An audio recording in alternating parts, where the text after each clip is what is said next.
Hello and welcome to another Demon 212 PS4 PSN review. Today I'm going to be taking a look at Res0Gun, which, believe it or not, was literally the only reason I actually wanted a PlayStation 4, because everything else was either pushed back or stuff that I wasn't expecting to like, and instead this has been one of the least played games because I've ended up liking so much. Which is probably good and bad. Bad from the fact that it's amazing, and good from the fact that at least I didn't just have Res0Gun. Because I do actually know someone online who's been kind of left in that situation where they said that all they play is Res0Gun because it's the only one they like. So it kind of makes me wonder, why get a PS4 then? At least with this, my brother wanted the PS4 as well. He wanted a lot more than just Res0Gun. It was a wise choice to therefore get a PS4. Buying it just for a free indie game, probably not exactly the best decision anyone could make. Anyway, options wise, you've got settings, which is very basic. You've got audio settings, which is basic. You've got controls, which is very basic. You can at least configure things if you want to. So you can click there, boost and overdrive and that, and change them to whatever you want to. But I quite like the original controls. You can play online co-op. Unfortunately, you can't play split screen co-op, and I don't mean split screen, I mean split screen with a PlayStation Vita. That is a little bit of a shame, considering some games you can do it with. I mean, Lego Marvel you can technically, but you do actually get what's on the TV, and as in split screen on that, it moves all around, so it can be like you start horizontal and then it moves diagonal and then moves up, and on the Vita itself, that's a nightmare. You're best off using the Vita for that one purely as a second controller. But it's a shame that on this you can't play co-op simply by having a Vita connected like you can with NAC. So it is a bit of a shame, but at least I've got someone I can play the co-op with. Unfortunately not now, because they don't have a PS4 yet, but I know fine well he's came around here, he's played it, he says he loves it. This is something that we will sit and play together, so at least I'm sorted there.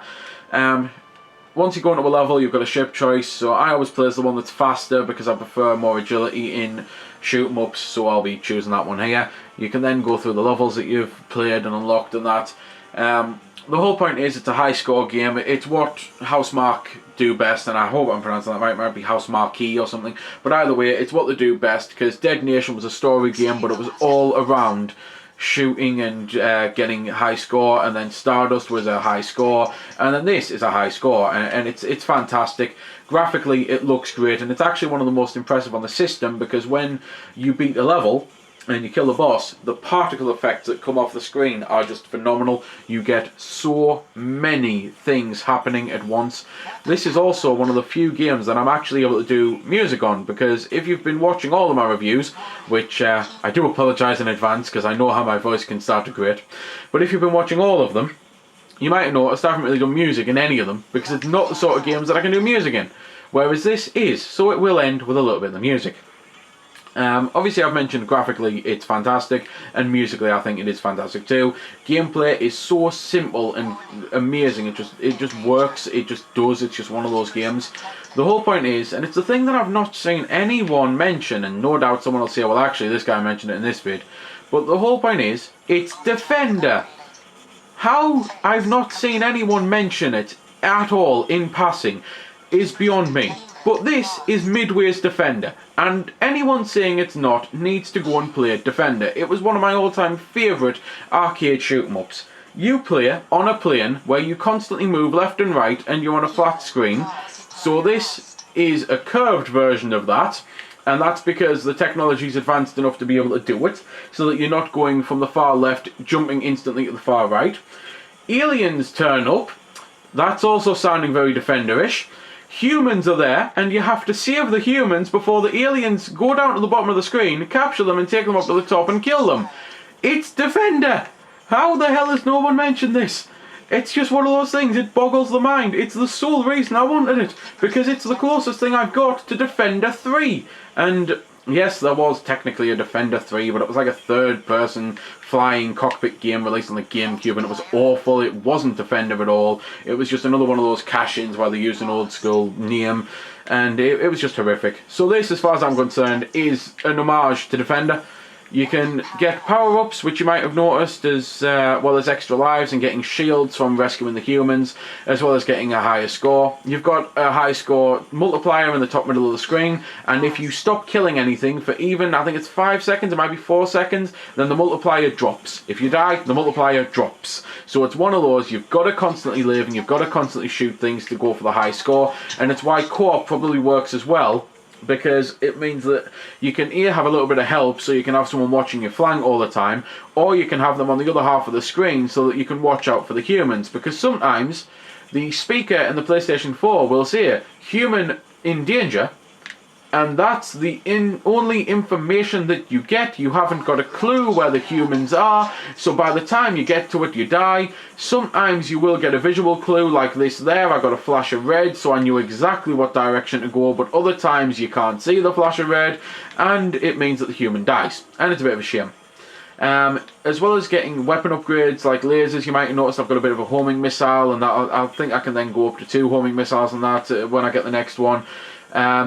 You've also got a boost, and the boost works just like Super Stardust, where if you keep the button held, you'll boost and you'll go through enemies and you can crash into them without dying. You've also got bombs, however you want to be wise about using bombs because they lower the score. At least I believe they do. I heard this in a review, so I've never used a bomb yet. So let's stop firing and use a score and see if it goes down, or see if it's a multiplier. Well, my score went up and so did the multiplier, so I'm starting to wonder if maybe you just get less score from it, because the guy definitely said, and it's why I've been avoiding using them. That might be why I've been dying so much, because I've been avoiding the bombs. I'm going to have to start using those now, I think, and I'm glad I've just shown it off there. So yeah, maybe it's just that you get less score or something. I don't know. All I know is that you've got bombs, you've also got an overdrive, which is this right here, and it's fantastic. It blows the hell out of everything while you can use it. You also might notice the blue bar at the bottom of the screen. That blue bar is there to show me how far I've progressed through the segments. You get 3 phases to the level, and then you get the boss, and then you beat the boss and you go on to the next level. So I am virtually up to the boss, so I'll probably do music while I'm fighting the boss. And you can also throw a human if you want to, and the reason to that is unclear when you first play, but then once you play you learn why you need to sometimes throw the human, because you yourself can actually kill the humans if you are stupid with flying around with them. And by stupid I mean if you think, I've got a human, I'm going to be reckless, and it happens to all of us. I have killed a human many a time when I should have just hit the throw button, and it's not something that's nice, because you then think, well, I've just ruined my own score there. I can't blame that on an alien, because that's just me being an idiot. Boss battles are a case of finding the weak points, shooting the weak points, blasting them down and getting them to the point where they've got no energy left. And as I'm dying from talking, I think now's a good time to hit pause, turn the volume of the TV up so you can actually hear it, and I'll just finish with a little bit of the music. But as you might have guessed, I absolutely love this game.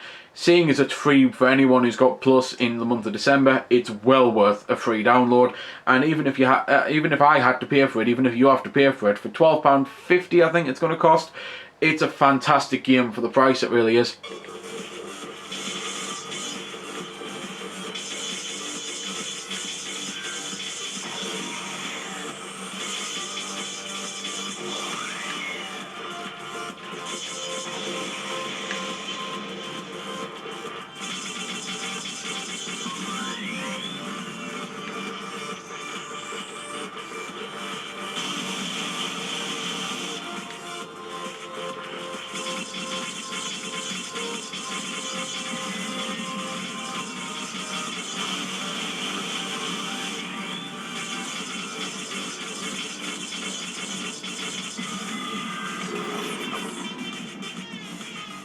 So there we go then. That's been the review. I hope you found it helpful.